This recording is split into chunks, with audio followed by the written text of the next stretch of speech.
मेरे पिता की मृत्यु और मेरी दोहरी शर्म। अब मैं उस समय की बात बता रहा हूं जब मैं 16 वर्ष का था।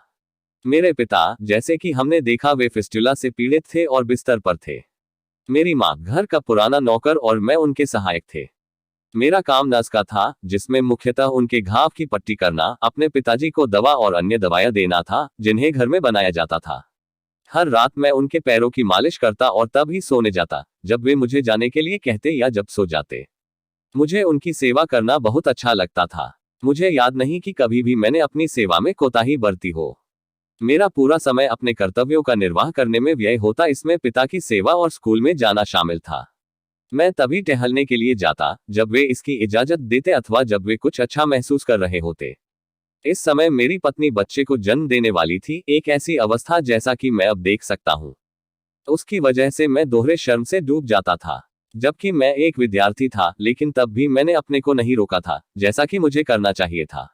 दूसरी वजह यह भी थी कि अपनी कामुक प्रवृत्ति को मैंने अपनी पढ़ाई और उससे भी ज्यादा माता पिता के प्रति अपने कर्तव्य से आगे रखा था। बचपन से श्रवण कुमार मेरा आदर्श रहा था।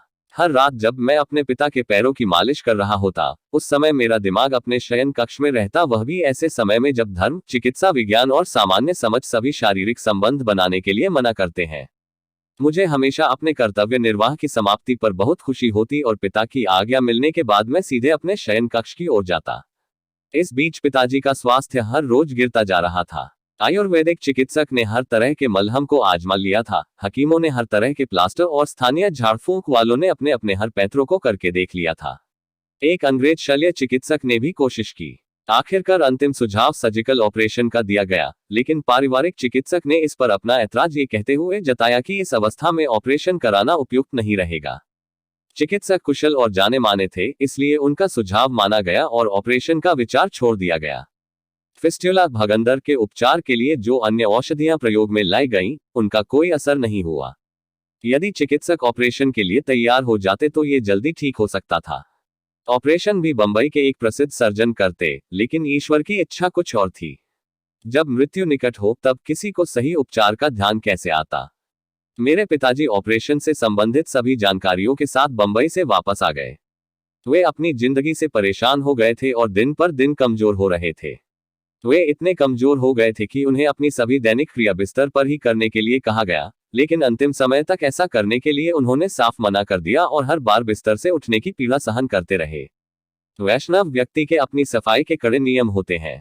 इसमें कोई शक नहीं है कि इस तरह की सफाई जरूरी है, लेकिन पाश्चात्य चिकित्सीय विज्ञान ने हमें सिखाया है कि सभी दैनिक क्रियाएं, जिसमें स्नान भी शामिल है, उसे बिस्तर पर ही अत्यंत सफाई के साथ और मरीज को पूरा आराम देते किया जा सकता है और बिस्तर बिना किसी दाग धब्बे के साफ रहता है।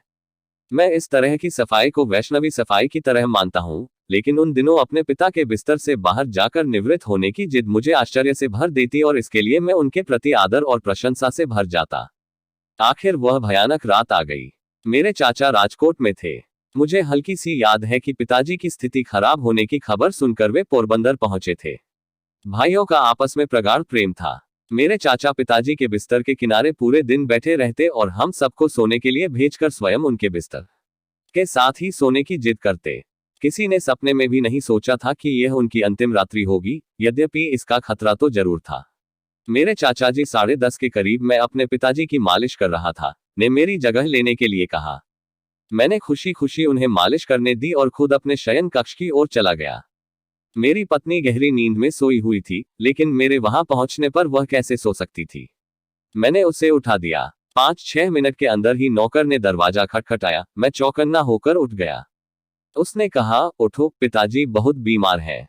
मैं अच्छी तरह जानता था कि पिताजी बहुत बीमार थे। इस समय उसका इस प्रकार कहने का आशय मैं समझ गया। मैं तुरंत बिस्तर से उठकर खड़ा हो गया। क्या बात है, मुझे बताओ। उद्धरण चिन्ह। पिताजी अब इस दुनिया में नहीं रहे। उद्धरण चिन्ह। तो सब कुछ खत्म हो गया। मेरे हाथ पांव फूल गए। मैं बहुत दुखी और शर्म से हताश हो गया था। मैं दौड़कर पिताजी के कमरे में गया। मैंने देखा कि यदि पाश्विक कामुकता ने मुझे अंधा न कर दिया होता, तब मैं अपने पिताजी के साथ रहता और वे मेरी बाहों में अपने प्राण छोड़ते, लेकिन अब ये सौभाग्य मेरे चाचा जी को मिला था। वे अपने बड़े भाई के प्रति इतने समर्पित थे कि उन्होंने पिताजी की अंतिम क्रिया करने का सम्मान प्राप्त कर लिया था। मेरे पिताजी को अपनी मृत्यु का अनुमान हो गया था। उन्होंने पेन और कागज लाने का इशारा किया था और उस पर लिखा, अंत्येष्टि की तैयारियां करो। फिर उन्होंने अपनी बांह से बाजूबंद और सोने से बने तुलसी दानों को निकालकर एक तरफ फेंक दिया। एक क्षण पश्चात उन्होंने प्राण त्याग दिए। जिस शर्म के बारे में मैंने पहले कहा है, वह शर्म मेरी कामुक इच्छा से संबंधित थी, जो मेरे पिता की मृत्यु की अवस्था जैसे नाजुक समय में भी बनी रही थी, जबकि उस समय मुझे सचेत रहकर उनकी सेवा करनी चाहिए थी। यह एक ऐसा धब्बा है जिसे न तो मैं मिटा सकता हूं और न ही भुला सकता हूं। मेरी हमेशा से यही सोच रही है कि यद्यपि मेरी अपने माता पिता के प्रति आदर और श्रद्धा की कोई सीमा नहीं थी और इसके लिए मैं सब कुछ त्याग सकता था, फिर भी जिस प्रकार मेरा मन शारीरिक सुख के पीछे भाग रहा था, वह मेरे सीने पर हमेशा भार और अक्षम्य रहेगा। इस प्रकार मैं स्वयं को हमेशा एक कामुक परंतु विश्वसनीय पति कहूंगा। मुझे अपनी इस प्रवृत्ति से छुटकारा पाने में बहुत समय लगा। इसके लिए मुझे अनेक परेशानियों से जूझना पड़ा। इससे पहले कि इस दोहरी शर्म वाले अध्याय का समापन करूं, मैं ये बताना चाहूंगा कि जिस कमजोर बच्चे को मेरी पत्नी ने जन्म दिया, वह केवल 3-4 दिन ही जीवित रह सका। इससे ज्यादा की अपेक्षा नहीं रखी जा सकती थी। इस उदाहरण से उन सबको एक सबक मिलना चाहिए जो शादीशुदा है।